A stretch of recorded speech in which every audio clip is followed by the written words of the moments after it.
Modul 2.2.A.10 Aksi nyata pembelajaran sosial dan emosional. Pembelajaran berdiferensiasi adalah proses pembelajaran yang memenuhi kebutuhan belajar siswa sesuai dengan kesiapan belajar, minat belajar, dan profil belajar siswa. Pembelajaran berdiferensiasi terbagi menjadi 3. 1. Diferensiasi proses, 2. Diferensiasi konten, 3. Diferensiasi produk. Praktik pembelajaran berdiferensiasi KSE, kompetensi sosial emosional. Pembelajaran berdiferensiasi adalah usaha menyesuaikan proses pembelajaran di kelas untuk memenuhi kebutuhan belajar individu setiap siswa. 1. Diawali dengan pemetaan kebutuhan belajar siswa berdasarkan A. Kesiapan belajar atau readiness siswa, yaitu kapasitas untuk mempelajari materi baru. B. Minat siswa.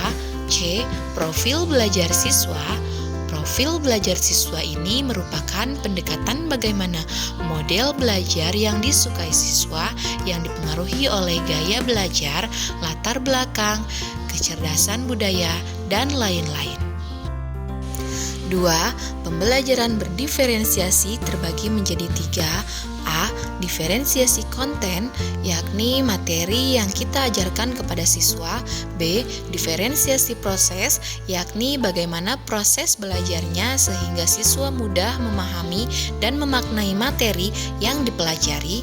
C. Diferensiasi produk, yakni bentuk tagihan atau produk seperti apa yang akan dihasilkan siswa terkait dari materi yang sudah dipelajari. Dalam pembelajaran kali ini, saya memasukkan ketiga diferensiasi tersebut mulai dari proses, konten, serta produk.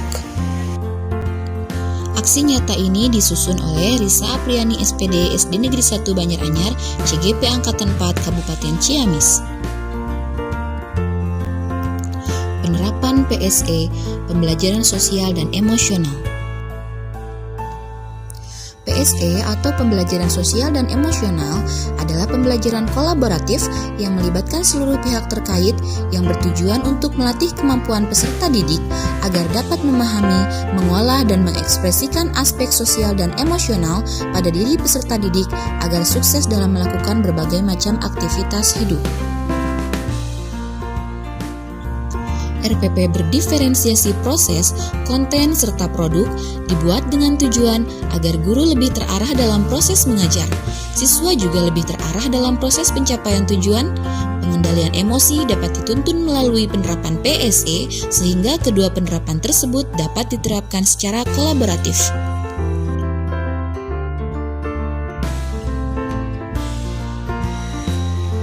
Berikut adalah beberapa kilas cuplikan penerapan RPP berdiferensiasi proses, konten, dan produk, serta penerapan PSE.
bisa mengidentifikasi informasi terkait sumber energi dengan tepat. Dan yang kedua, siswa dapat menceritakan kembali secara tertulis maupun lisan informasi tentang sumber energi yang diperoleh secara sederhana dengan tepat. Semuanya paham tujuan untuk hari ini? Kita simak video berikut ini.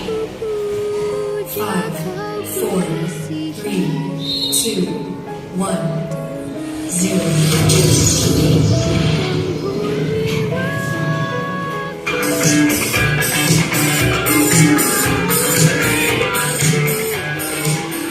Mata pelajaran tematik kelas 3, kita masuk di tema 6, energi dan perubahannya.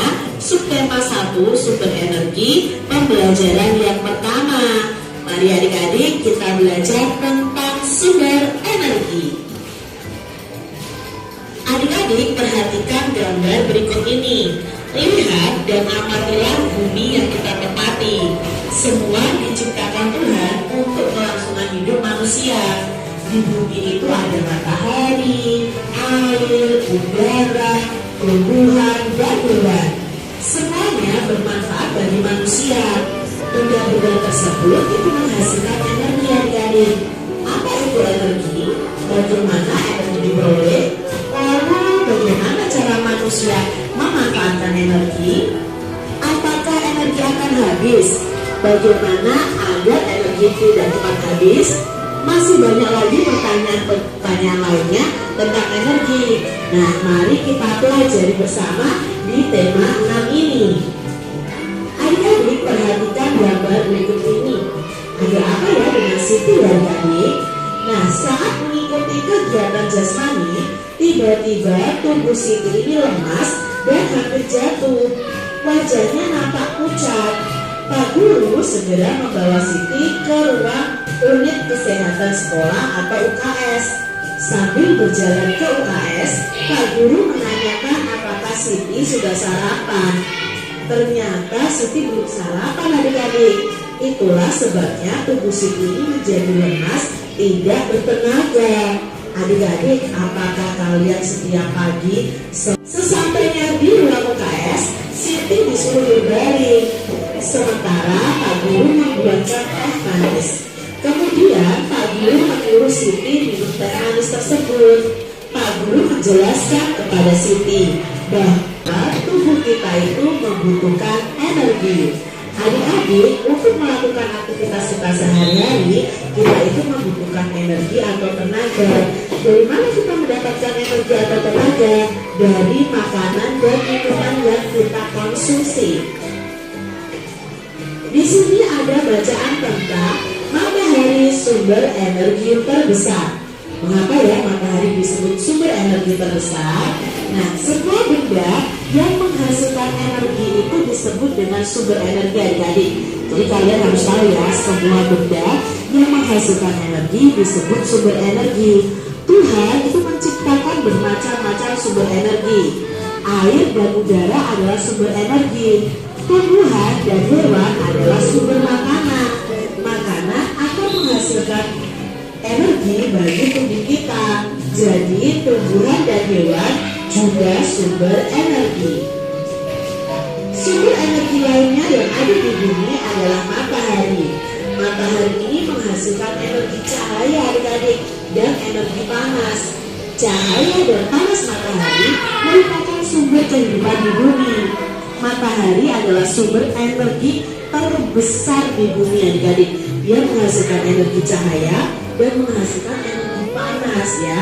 Ini adalah gambar foto ya dari matahari, itu diambil dari jarak yang jauh. Kelihatan sekali adik-adik ya bahwa matahari itu sangat amat panas. Tanpa matahari, tumbuhan tidak dapat melakukan yang namanya fotosintesis. Nah, dari proses fotosintesis ini dihasilkan makanan dan oksigen. Makanan dan oksigen ini sangat penting bagi kelangsungan hidup manusia dan makhluk hidup lainnya. Bagaimana sih adik-adik proses fotosintesis? Jadi proses fotosintesis itu pada tumbuhan akan menerima energi dari matahari. Nah, tumbuhan ini akan menyerap udara yang namanya karbon dioksida dan menyerap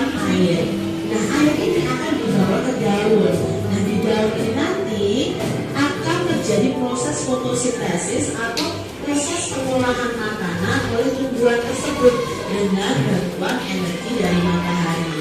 Nah, proses membuat makanan ini pada tumbuhan akan menghasilkan udara juga, tapi udara yang bersih yang dihirup oleh makhluk hidup, yaitu oksigen. Selain itu juga menghasilkan makanan untuk tumbuhan itu sendiri dan cadangan makanan. Cadangan makanan itu bisa disimpan di dalam buah, di dalam akar seperti singkong itu disimpan di dalam akar, wortel seperti itu, lalu di dalam batang dan di daun, sehingga manusia dan hewan bisa mengkonsumsi tumbuhan itu sebagai sumber makanan. Itu tadi proses fotosintesis adik-adik. Secara singkat kita jelaskan. Nah, di sini selain membantu proses fotosintesis, sinar matahari itu juga bisa merupakan sumber energi listrik. Matahari bisa menghasilkan energi listrik, bisa dari namanya melalui pembangkit listrik tenaga surya. Nah, energi cahaya matahari akan diubah menjadi energi listrik. Salah satu PLTS atau pembangkit listrik tenaga surya yang terbesar di Indonesia itu terdapat di Kabupaten Karangasem di Pulau Bali. Nah, ini adalah namanya sel surya. Sel surya ini akan menangkap cahaya dan panas matahari, lalu akan diubah, ada alatnya, akan diubah menjadi energi listrik, dan energi listrik itu bisa digunakan untuk kebutuhan listrik di rumah-rumah nih. Jadi PLTS ini sangat bermanfaat sekali untuk menghasilkan energi. Adik-adik, dari bacaan tadi, tuliskan informasi yang terdapat pada paragraf pertama. Nah, paragraf pertama tadi itu informasinya adalah semua benda yang menghasilkan energi itu disebut sumber energi. Lalu paragraf keberapakah terdapat informasi tentang sumber energi? Ya, yang terdapat informasi sumber energi tadi ya di paragraf pertama. Apa manfaat energi matahari? Nah, di sini kita tuliskan saja 3 contoh. Banyak sekali kok manfaat energi panas matahari. Contohnya membantu tumbuhan melakukan fotosintesis sebagai sumber energi listrik atau PLTS tadi ya, ya. Mengeringkan bahan makanan dan pakaian, mengeringkan garam ya dalam proses pembuatan garam, lalu bisa menghangatkan tubuh hewan. Itu manfaat dari energi panas matahari, dan masih banyak lagi lainnya adik-adik. Apa yang dihasilkan dari proses fotosintesis? Dalam bacaan tadi, proses fotosintesis pada tumbuhan itu menghasilkan makanan dan oksigen. Mengapa matahari itu disebut sebagai sumber energi terbesar di bumi ini? Ya karena menghasilkan energi cahaya dan panas yang sangat besar dan tidak pernah bisa dikali. Nah, cahaya dan panas matahari ini merupakan sumber kehidupan di bumi. Kalau tidak ada matahari di bumi, kita akan dingin dan gelap. Otomatis kalau dingin dan gelap, semua makhluk hidup pasti akan mati hari-hari. Jadi matahari merupakan sumber energi terbesar di bumi. Nah, jadi matahari adalah sumber energi yang paling penting di bumi. Kita harus bersyukur loh atas karunia Tuhan karena adanya energi matahari. Ungkapan syukur dapat ditunjukkan melalui sebuah syair lagu. Nah, melalui lagu kita dapat mengungkapkan perasaan kita terhadap apa saja. Seperti lagu berikut ini adik-adik yang mengungkapkan rasa sukacita dan syukur atas adanya matahari sebagai sumber energi. Sebelum kita lanjut, tadi manfaat dari sumber energi itu ada 3 contohnya ya yang dicontohkan. Tadi kita sudah menjawab salah satunya, yaitu untuk mengeringkan pakaian dan makanan. Nah, yang 2 lagi tadi apa coba yang di video tadi untuk proses apa? Untuk proses fotosintesis. Tadi juga ada gambar-gambar untuk apa? Gambar-gambar pembangkit listrik tenaga apa? Surya. Ya betul, pembangkit listrik tenaga surya. Jadi ada 3 manfaatnya. Yang pertama, mengeringkan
yang berjudul Matahari ciptaan Nur Hasanah. Lagu ya, lagu yang berjudul Matahari di channel. Kebetulan di channel Kak Cita belum ada, nanti Kak Cita akan usahakan untuk membuat lagu atau karaoke dengan dari lagu. Tadi kita sudah nyanyikan lagu ini ya. Aduh, tadi coba nanti apa ya sudah bilang Kak Siti. Dalam kisah ini Siti sedang menemani Matahari adalah sumber energi panas.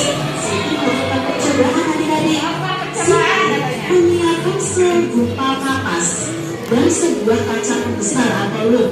Lalu Siti meletakkan kapas di atas sebuah wadah.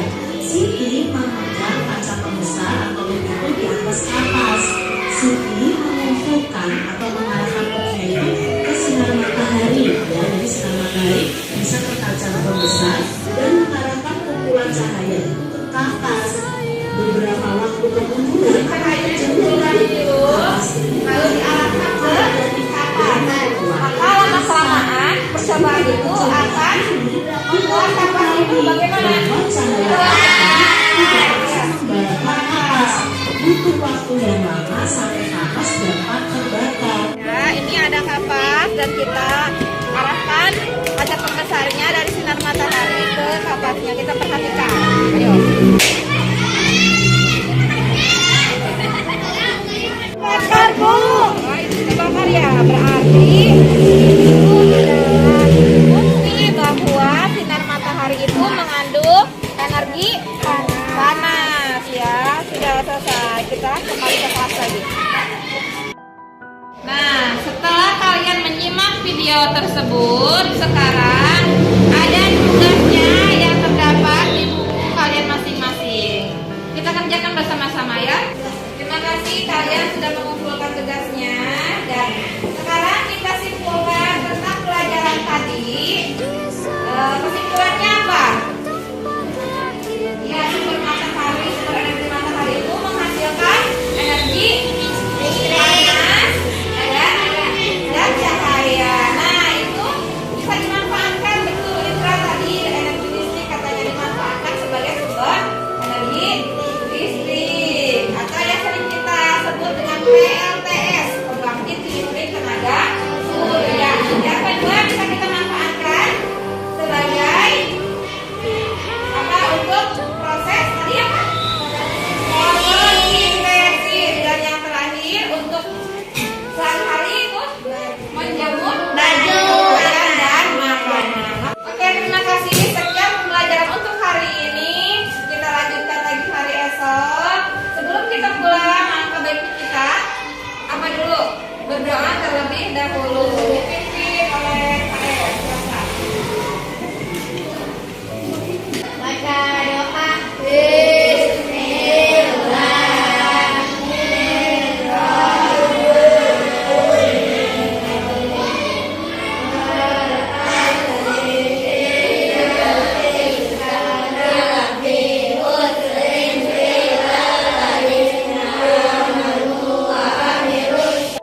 Sebutkan contoh sumber energi matahari tadi pemanfaatannya. Satu apa?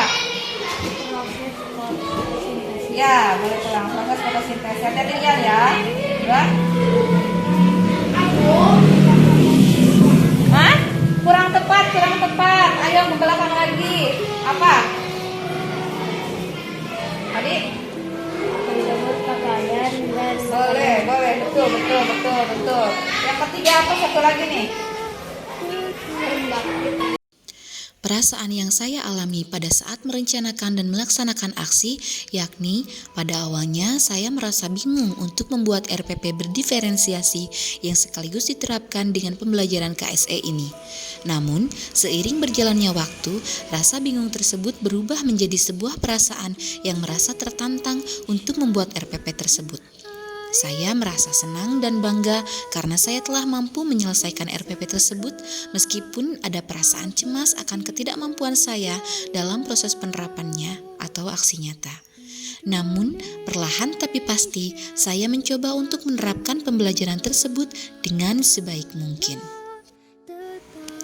Pembelajaran yang saya dapatkan dari aksi yakni pembelajaran menjadi lebih berpusat pada siswa yang sesuai dengan kebutuhan serta kesiapan belajar siswa.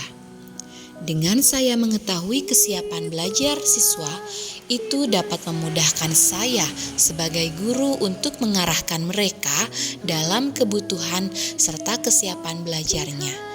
Siswa menjadi lebih mudah untuk menerima materi, merasa termotivasi, dan sangat antusias untuk mengikuti pembelajaran.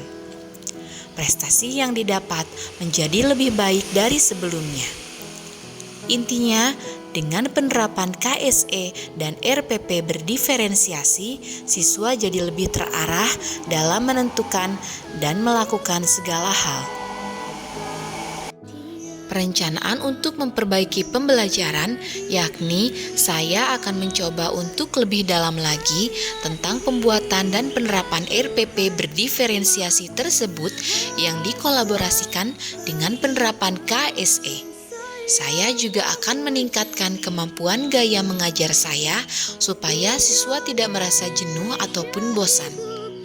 Menjadi pribadi yang menyenangkan, serta selalu memberi contoh baik terhadap siswanya. Melakukan refleksi rutin, baik secara mandiri maupun bersama siswa. Untuk mendapatkan kesadaran diri, serta untuk mendapatkan hasil yang diinginkan dengan hasil yang maksimal. Saya selalu menerapkan teknik stop dan mindfulness ketika saya merasa membutuhkan teknik tersebut untuk mengembalikan ketenangan dalam diri saya sehingga saya dapat memberikan penerapan pembelajaran yang lebih baik dan berkualitas dari sebelumnya. Yang sulit itu bukan perihal mengajarnya, akan tetapi berusaha untuk tetap menjaga dan membangkitkan rasa semangat belajar mereka dalam keadaan apapun dan bagaimanapun. Namun, dengan adanya penerapan berdiferensiasi serta PSE ini, saya menjadi lebih terbantu dan terarah dalam melaksanakan proses belajar mengajar. Sekian dan terima kasih.